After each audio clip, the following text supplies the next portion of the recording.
This is Gloria Salinard, Association Executive. I would like to start off by thanking the brokers and office managers that attended last Friday's broker meeting. For those who could not attend, I've put together a presentation covering the topics that were discussed.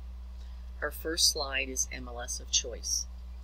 MLS of Choice is a new mandate from NAR that's going to be going into effect July 1st of 2018.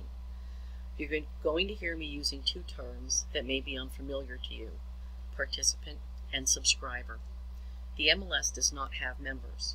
Brokers are participants and agents are subscribers who are allowed access under the broker's participation. Agents cannot subscribe to any MLS that their broker is not a participant in.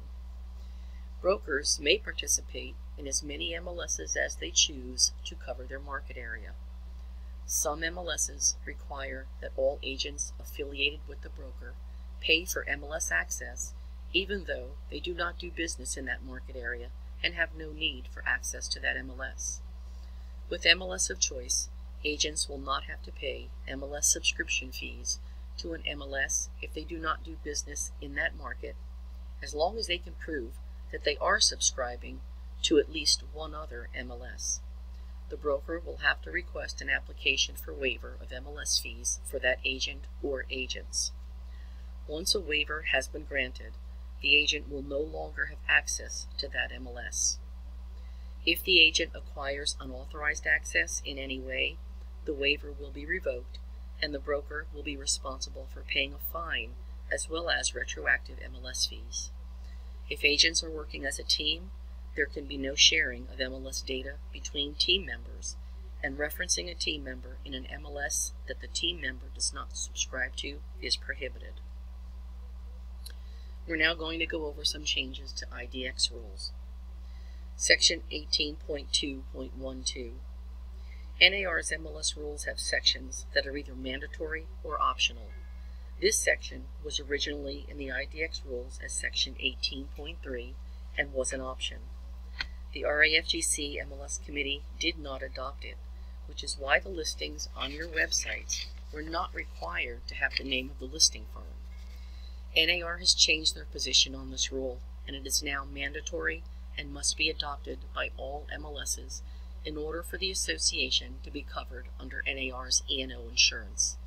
The vendors who receive a RETS IDX data feed from our MLS have been notified of this, and it needs to be implemented by the end of the month. The next change to IDX rules is regarding sold listings.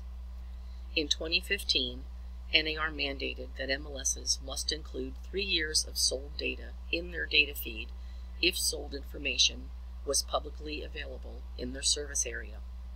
Sold data is publicly accessible in all of the counties that our MLS serves, so that data was added to the data feed. NAR's new rule has changed the 3-year mandate to a 6-year mandate, so our data feed has been updated to include sold listings starting from January 1st, 2012. All of the vendors were notified ahead of time, and the feed was updated last Friday. Even though sold information is available through the data feed, it is not mandatory that you display sold listings on your website. However, if you choose to display sold listings, then you must follow Section 18.2.12 and display the listing firm as well as the selling firm. Our next slide is regarding a section in our MLS rules and regulations, Section 1.14. Currently, Back on Market is used to change the status of some expired listings to active. Section 1.14 of the MLS rules has been a mandate from NAR since 2001 that the MLS has not been adhering to. The rule states, listings filed with the Multiple Listing Service will automatically be removed from the compilation of current listings on the expiration date specified in the agreement, unless, prior to that date, the MLS receives notice that the listing has been extended or renewed. If notice of renewal or extension is received after the listing has been removed from the compilation of current listings, the extension or renewal will be published in the same manner as a new listing. Extensions and renewals of listings must be signed by the seller or sellers and filed with the service. Filed with the service only means that you need to have that documentation in your file before you change that status in the MLS. The MLS committee reviewed this at last month's meeting and recommended to the Board of Directors that we need to start following the rule as written. The Board of Directors approved their recommendation. What does that mean? Starting March 26th, Back on Market will no longer be an option for expired listings. If they expire, they must be put in as a new listing. The next slide is also a section from our MLS rules. It's number 5 under section 9.1.1, minor violations.